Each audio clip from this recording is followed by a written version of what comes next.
But the Molson owns Montreal Canadiens, so They own the Forum, don't they? the Molson. Not the Forum, yeah. but the Molson Center. Yeah. Sorry, I keep saying the Forum. They used to own the Forum. They still have their hands in it. Any thoughts of coaching at all, or any managerial positions? No, I'm not crazy enough to be a coach, and I don't want to be a coach. It's a lot of pressure today because the guys are making millions and millions of dollars, and it doesn't matter how bad the team is playing. Sometimes they always blame it on the coach, and the players always gets away from it, all the time. So they're sitting in the right seat, and the coach is always sitting in the bad seat. Yeah. It's funny you say that because we just had, I'm sure you remember Ted Nolan. He was with the Buffalo Sabres, did a wonderful job with the Sabres. And, he was there 1 year, got them far enough, but it was just trouble with a player, and boom, he's the one gone. So, well, it's tough. It's tough for these guys, but it's a great challenge. For the guys who wants that job, it's a great opportunity for them, and it's a lot of work. Speaking of that, about hockey today, what are your feelings on the money situation in hockey today? Do you think it's out of control? Well, I'm very happy for the guys that they're making that kind of money. They took so much advantage of us when we played. But you wish you were playing now, eh? Well, we had some fun, and we made good money when we played. Not compared to today's money, but still we had fun, and I don't think the players are having fun today.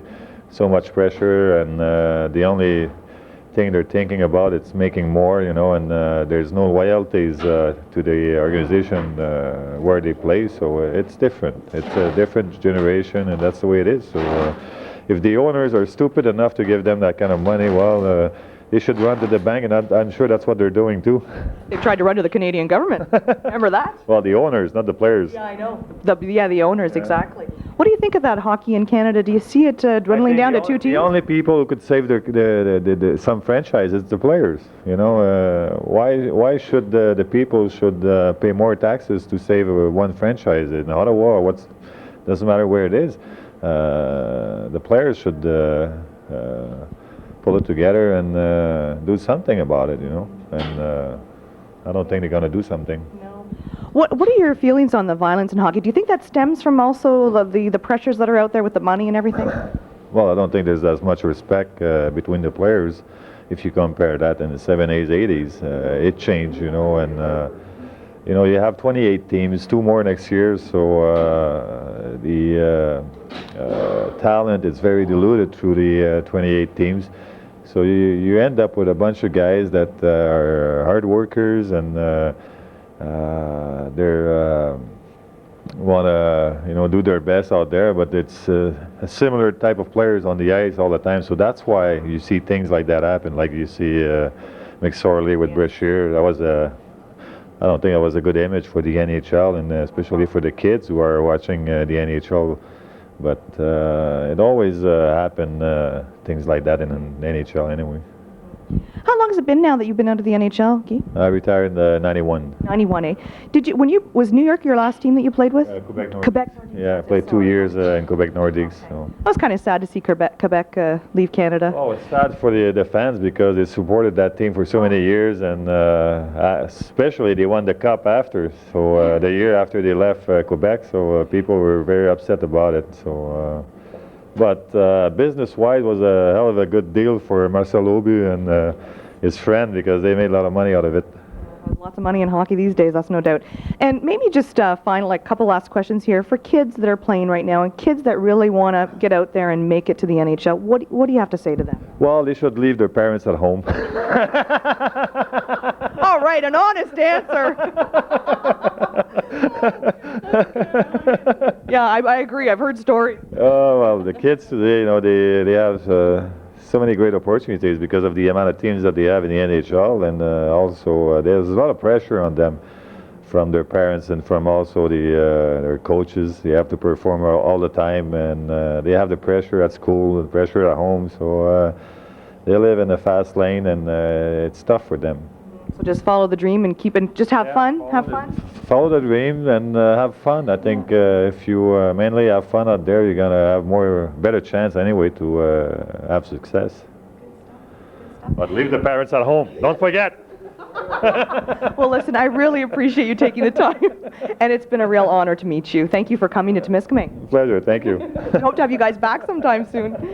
We are here now on the Temiskaming rink with Andre the Moose Dupont. And where does the Moose come from? Where did you get that nickname? I got it when I started to play junior hockey. I used to charge player at center ice like a moose, and I guess the nickname kind of stuck to me. And also I kind of looked like Elmer Moose Vasco because he was a big blonde guy, and that's what I was doing. I guess the nickname just stuck, and I ended up with it for life. Well, it works. It works. It sounds good. It flows nicely together. Yeah. Well, we'd like to welcome you to Temiskaming. It's wonderful to have you here. And, geez, that's nice. Thank you. Maybe what my first question would be is, when did you start playing with the Legends? Well, about 10 years ago, on and off, because I didn't have as much time. I got more free times now, and I kind of enjoy it. You know, it's a lot of fun. It's a chance for us to visit the country, and a lot of chance to meet different people, and it's quite fun, actually. Have you had any memorable moments yet with the Legends at all that you can think of or remember? Well, I believe we do have great moments. It gave me a chance to play like guy with Guy Lafleur, Marcel Leon, and Steve Schott, different players when they come around, like Brad Park, and give us a chance to meet a lot of players I played against over my career, and it's quite exciting to get to know them. You know, we got one of your own playing with us, and he's doing really well too. Gaston is an unbelievable skater, and people will enjoy seeing him tonight here. Now here you, Jimmy Mann, and what's the other guy? You guys are a bunch of jokesters on the team. You keep things going, keep the laughter alive.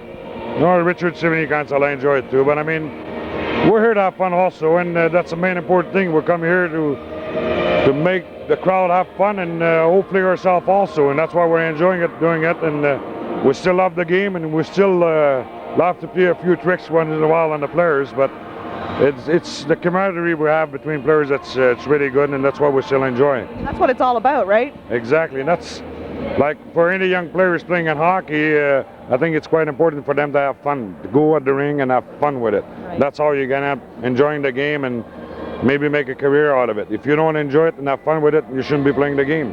Exactly. Good point. Good point. Now, what would you say was your most memorable moment in the NHL, Andre? I'll probably have a chance to win 2 Stanley Cup with the Flyers. Those were great moments, and we had a chance to beat the Russian team when we played against them also. But the Stanley Cup is probably the most ultimate for any players. That's what you want to do every year, and for us, that's what you want to do. What year did you play the Russians? In 1975. That's 75. Memorial game. That's the game that the Russians left after the second period. They didn't want to come back on the ice. They thought we were playing too rough, and actually I thought we were playing a good, nice hockey game. I mean, the type of team we had there, but it was a lot of fun. Well, listen, have fun tonight, and it's a wonderful treat to have you guys here, and keep up the good work with the Legends. Thank you, and I'm going to try especially to have fun against my old buddy Richard Lemieux that is from around here. I play junior hockey with him, and I'm going to try to catch him a few times tonight to have fun with him. Oh, wonderful. Okay, well, we'll enjoy every moment of it. Thank you very much. Thank you. With me now is a face many of you recognize, Frank Mahovlich. It's very nice to have you on the program. Thank you for joining us. Thanks very much, Anne-Marie. Now, Frank, to start things off, when did you start playing with the Legends?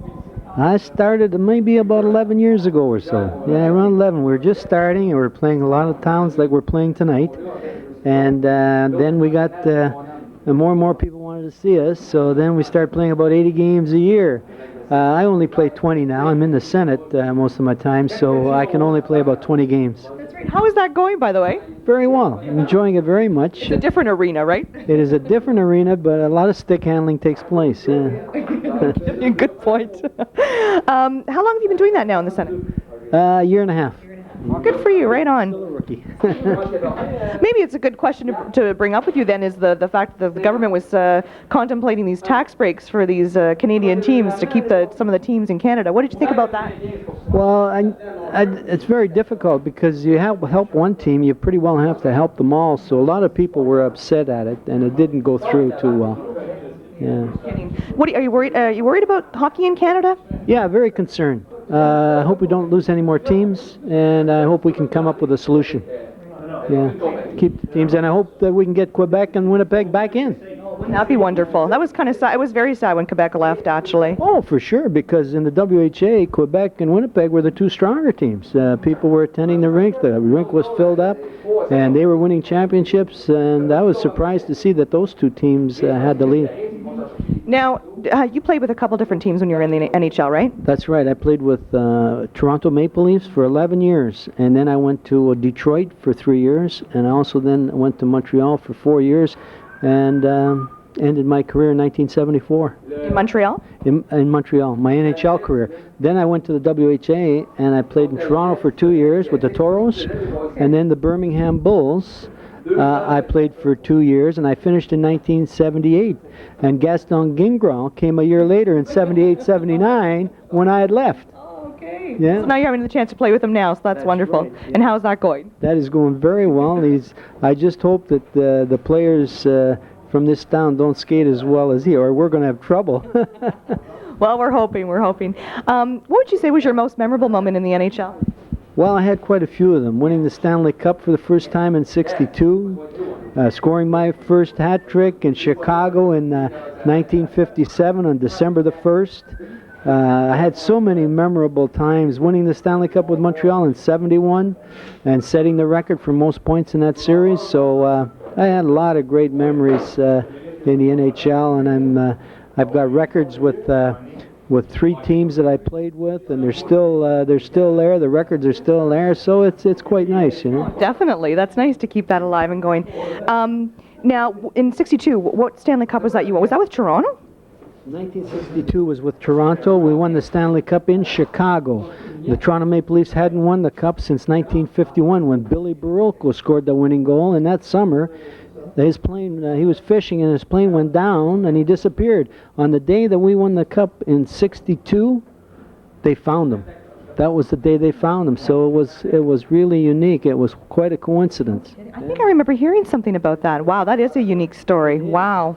Yeah, eerie. Now, Trying to do what Bill Barulko was trying to get him into the Hall of Fame, and we haven't been able to do it yet. And it's coming up to the 50th anniversary in the year 2001. That'll be 50 years, so we're hoping that we can get him in. He certainly deserves it. He was on 4 Stanley Cups in 5 years, and he was only 24 years old when he lost his life. So I know I spoke to players of his era, you know, Gordie Howe and Rocket Richard. I'm sure that if they would have died, they would have still gotten into the Hall of Fame when they were 24, you know, because they were great players. speaking of the Hall of Fame, how was that for you? That must be quite a memorable moment. That also, 1981, one of the greatest memories I have, to get into the Hall of Fame with all those great hockey players that have played over the years, and to be a member there, that's quite an honor. Oh, yeah. What do you think of hockey today? What's your general viewpoints, money, violence, the whole bit?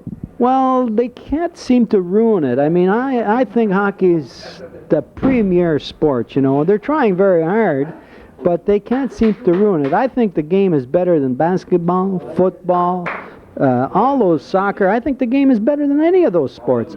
It's just that they've lost control a bit, and we've got to get it back to where it was, where the art form is there, and you get the great Gretzky and Lafleur, Lapointe, and all these guys that contribute so much to the art of the game. These are the play. This is where we have to accentuate the positive, and boy, this game will take off again.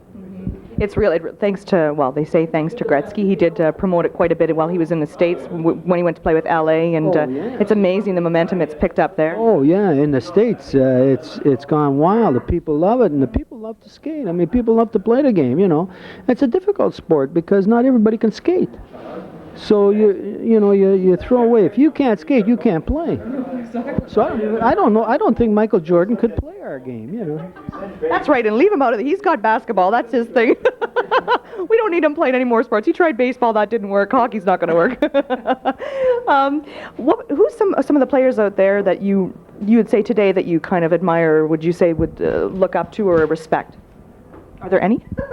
Well, yeah, I think Yzerman of Detroit. I saw him play the other day. I was down there in Detroit with my son. We were signing some books. My son wrote a book on me, and you can get it now at any of the stores. And we saw this Yzerman play. He set up some beautiful goals. McCarty scored a couple of goals. I think Yzerman is an excellent player to watch. Oh, yes, yeah. How about for the young kids that are out there that are just starting out, like, my son is going to be next year, hopefully, if he feels like it. I'm not going to push him or pressure him. What do you think is the key points to get a kid focused on the game of hockey if he wants to, if he really has the desire to get to the NHL someday? Well, I can only tell you my experiences, and when I wanted a hockey stick, my parents got me a hockey stick, and they couldn't afford it, but somehow they got it. Skates, my parents went to one of our relatives to get me a pair of skates, we didn't have much in those days, so everything I wanted towards the game of hockey, it was a great investment for my parents because they gave me the opportunity to play the game, and that's God took care of the rest. Yeah, exactly. Well, that's true. And determination and just have fun, eh? Oh yeah, and your son has to have talent. If he doesn't have the talent, you no matter what you do, it's No, the parents can't push. yeah. The parents have to stay back. I know how it's hard for some parents out there to hear that, but you have to. Well, certainly, and if you look at Gretzky had 3 brothers, but he was the only one that was a real Gretzky, So it just goes to show you, no matter what the parents do, you got to have some God-given talent. What do you think about Gretzky leaving the game of hockey? Did you think it was time for him? He felt it was time. Oh yeah, I think player knows. He knows when it's time, and apparently he had a little bit of arthritis and things like that, so he knows. Yeah. Yeah, and you have family too. You had family. You were on the road all the time. It's a tough thing, I'm sure. He's got young children now, and now's the time to spend some time with his family. So I think it was a great career, and he'll do well. He'll do very well. To show you how fast time goes, though, I can't believe his career's over. It just seems like yesterday he started. That's right. Yeah. And I'm saying that. I mean, I was like, oh my God, I remember when he started. Wait until you get my age. Time really flies. Well, I hope I look as good as you do when I reach your age. And it was wonderful meeting you. And did you have anything else you wanted to add at all to the people of Temiskaming? What do you think of our rec center? Well, it reminds me of Schumacher, the little town where I came from. Okay. It's about 3,500, and your center is beautiful. I walked around the place, and the rink is just beautiful. I hope we enjoy ourselves tonight. I'm sure you will. And the people out there, they're already filling up the seats, and they're very anxious to see you. So it's an honor having you here. Thank you very much, Anne-Marie. Thank you. Oh, that's great. I'm here now with Darquise Jolette, our home